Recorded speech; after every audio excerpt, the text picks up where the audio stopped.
Today we will be talking about the short story The Phantom Lunch by Saki.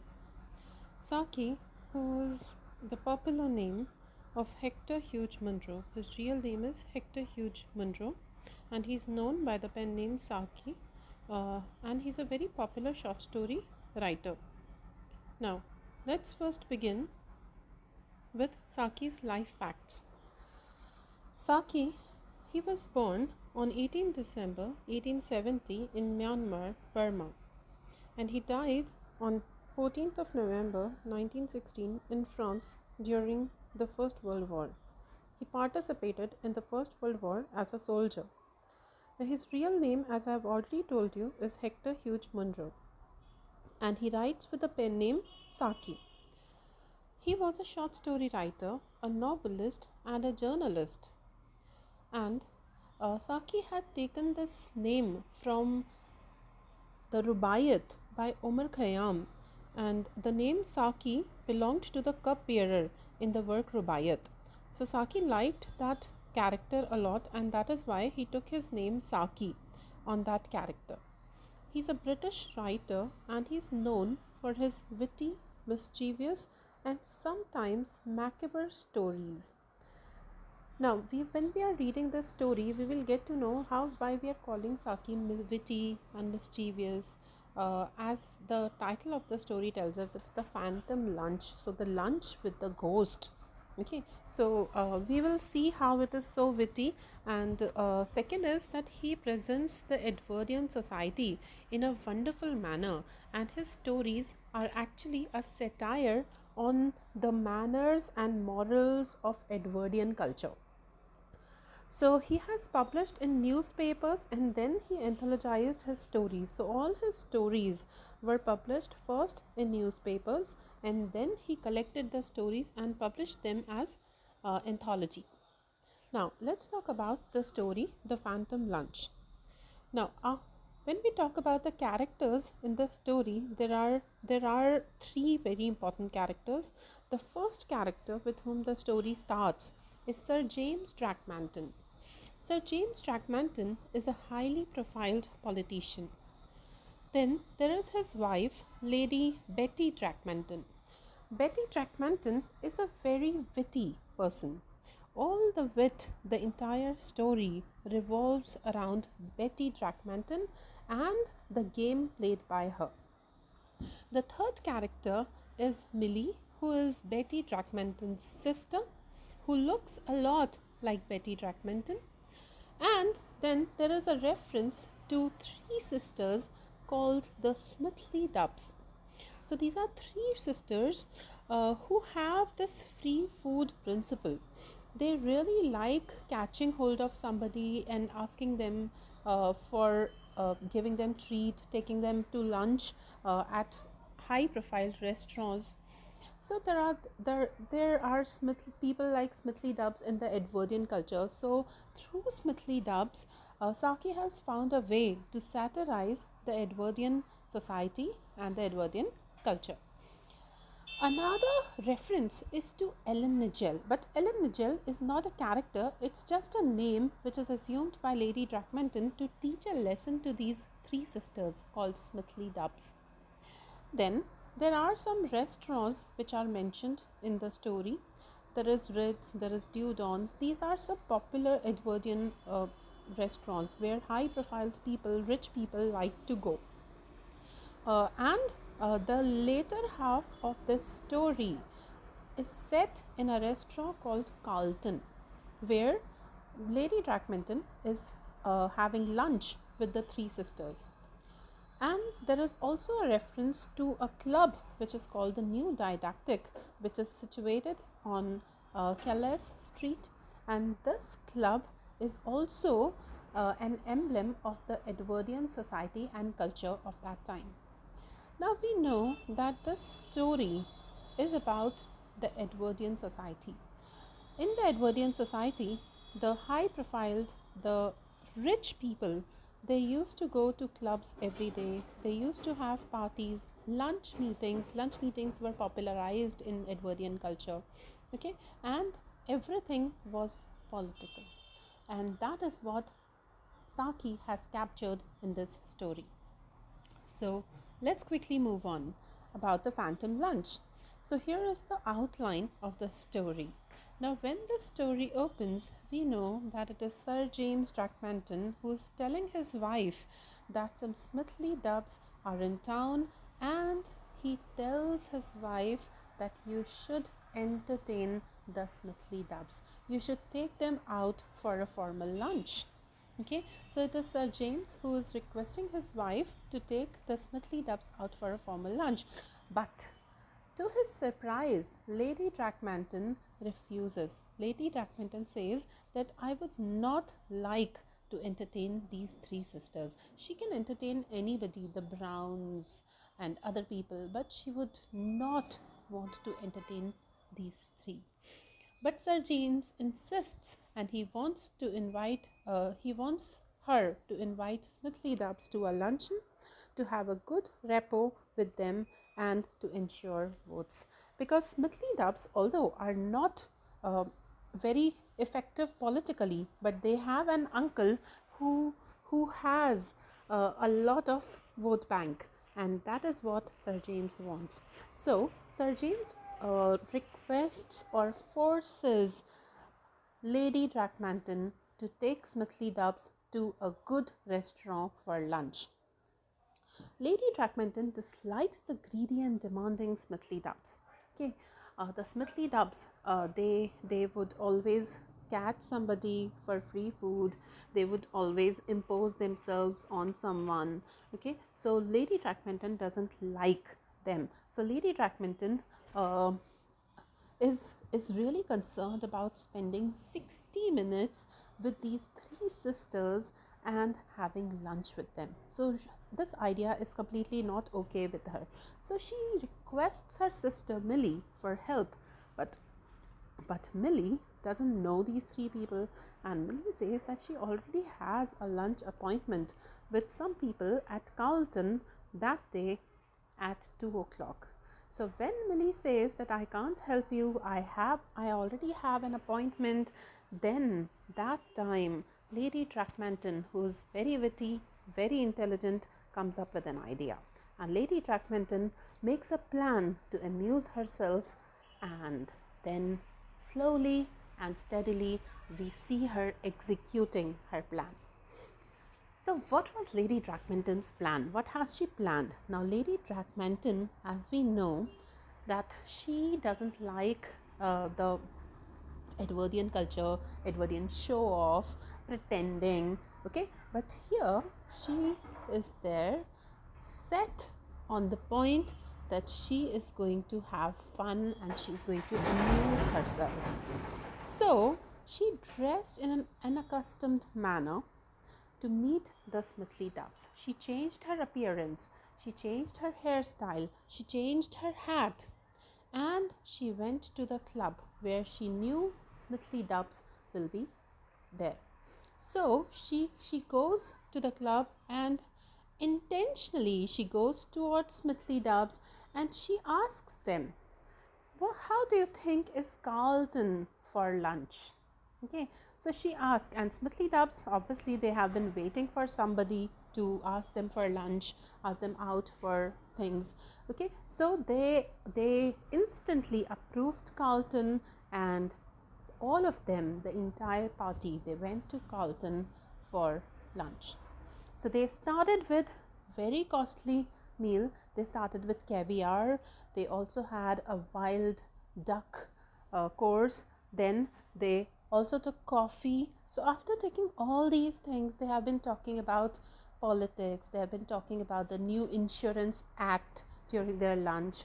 But as soon as the last course came, as soon as they were sipping the coffee, Lady Drakmanton played her plan. Lady Drakmanton, it was 2 o'clock, so Lady Drakmanton said that I'm not interested in politics. I don't know anything about it. And then she also added that I have been facing some issues with my memory. I forget who I am. I don't know why I'm here. And while hearing this, the Smithley Dubs were shocked, and the Smithly Dubs tried to tell her that she is Lady Drakmanton. But she said that I'm not Lady Drakmanton. I've just seen Lady Drakmanton enter the restaurant with some people, and she pointed towards a corner. And when the Smithly Dubs saw, they saw Millie, but Millie looks a lot like Lady Drakmanton, so they believed that it was nobody else but Lady Drakmanton who's there in front of them. And this lady, who's dressed differently like a commoner, cannot be Lady Drakmanton. And then she remembered that she is Ellen Nigel, and she is from the Brass Polishing Guild, and she is just an employee of the club. And after all these things, she gave a serious shock to the Smithly Dubs. It was a lunch with the ghost for them. They didn't know who this Ellen Nigel is, and still they had to pay for the lavish lunch they had at the Carlton. So, after all these things, after this happened, Lady Drakmanton, as Ellen Nigel, she just left saying that you invited me to the lunch and I thank you so much for that, and I'm leaving. I have some work to do. So she just vanishes, leaving the three sisters alone to pay for what they have eaten. So this came as a lesson to them, and after this, they stopped their free food principle. They just gave it up, and then they stopped going to lunch with anybody. So the Smithly Dubs, they had a ghastly expression when they saw another Lady Drakmanton having lunch there. So who was that Lady Drakmanton? Another Lady Drakmanton? That was actually Millie, because Millie also had an appointment at 2 o'clock at Carlton, and this was Lady Drakmanton's plan. So two Lady Drakmantons at the same time. That is why the title of the story is The Phantom Lunch, the lunch with the ghost. The three sisters were shocked after knowing the real identity of the person who ate with them. And then, when she told that she's Ellen Nigel, who worked at the New Didactic Club, and she left quickly, thanking the three sisters for lunch and leaving an extravagant bill to be paid. The Smithly Dubs then finally, when the story ends, the Smithly Dubs had learned a lesson. The Smithly Dubs never recovered from their unnerving experience. They had given up politics and they had taken to good doing. So, this is the last line with which our story ends. Now, when we look at the overview, after looking at the plot, when we look at the overview of the story is full of humor and satire. We see how Lady Drakmanton is trying to trap these three sisters into going with her, and then finally executing her plan, and then saying that I'm not Lady Drakmanton, and feigning that the loss of memory, that she doesn't know who she is, where she has come from. And at the same time, the story is a satire. Satire? How come a satire? Satire on the manners, the morals of the high class Edwardian society. The way they go to the club, the way they entertain people without even being interested in them, the way politics and business is more important to them, the way they are feigning ignorance, the way they are the way they show their superficiality. So all these things, they it actually is a satire on the Edwardian society, the way they dress up, especially when Millie is dressed up properly, and Lady Drakmanton, who's feigning as Ellen Nigel, she's dressed up as a commoner. So dress also makes a difference, whether you are a commoner or you are a high-profile person. So you will have a change in dress also. So all these things, the people are judged by what they are wearing, where they are eating, into which club they are going. So all these things, they are a kind of satire on the Edwardian society of that time. Now, when we talked about the setting is carefully developed to represent the Edwardian fashion of dinner and talking over lunch. So the Edwardian society, it was very common. The system of meeting over the lunch was started in the Edwardian society. It became a fashion of that time with the high class people. So, so it is a very carefully developed setting. The first half of the story is set in Lady Drakmanton's house, but the second half of the story is set in one such restaurant which is called Carlton. Okay, so now when we are talking about the characters, whether it is James Drakmanton, whether it is Millie, whether it is Lady Drakmanton or the Smithley Dubs, the characters seem very lifelike and they represent the contemporary Edwardian society. And especially Lady Drakmanton is a perfect example of the high-class Edwardian lady who enjoys lavish lunch and feigns memory loss in order to trick the three Smithley Dubb sisters and teach them a lesson. So this is how the story works. This is how it happens. When we talk about the narration of the story, the narration is the third person narration. The writer Saki has given us complete authority to judge the story from the outside. So we as a reader look at the things happening from outside and we make our own judgment on the events, the society, the culture displayed there. Now, let's talk about the ending conclusion. During their meal at the Carlton, when the party, Lady Drakmanton and the three sisters, when they were having the meal at Carlton, the shift in setting helps Saki use another type of familiar London landmark. Now, as I told you, that these restaurants were very fashionable. The luncheons were very fashionable during the Edwardian society. So Saki has utilized this setting perfectly. The restaurant, okay, especially the names, the big names, the Ritz, the Carltons, and the Dudons, and he has satirized the social practices of the diners of that time. Now, second point is the theatre and restaurant practices and the clubs, especially the club culture and the socialization for benefit.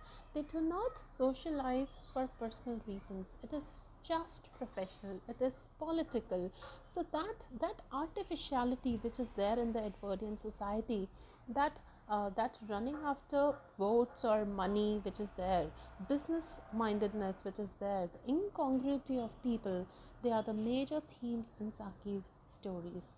And at last, there is humor throughout the story. We keep on laughing. Somehow we have an idea of Lady Drakmanton's plan.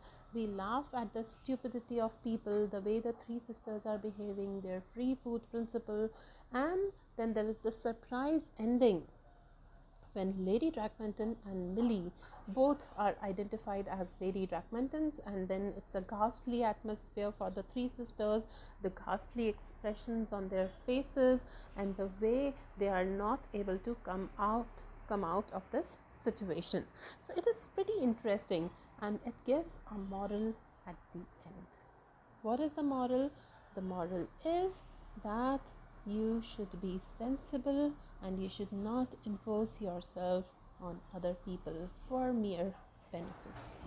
So that is the entire story, entire outline of the story, The Phantom Lunch.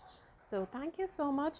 In the next video, I'll be sharing the MCQ questions of the story in the second part of this video. So please watch. Thank you so much.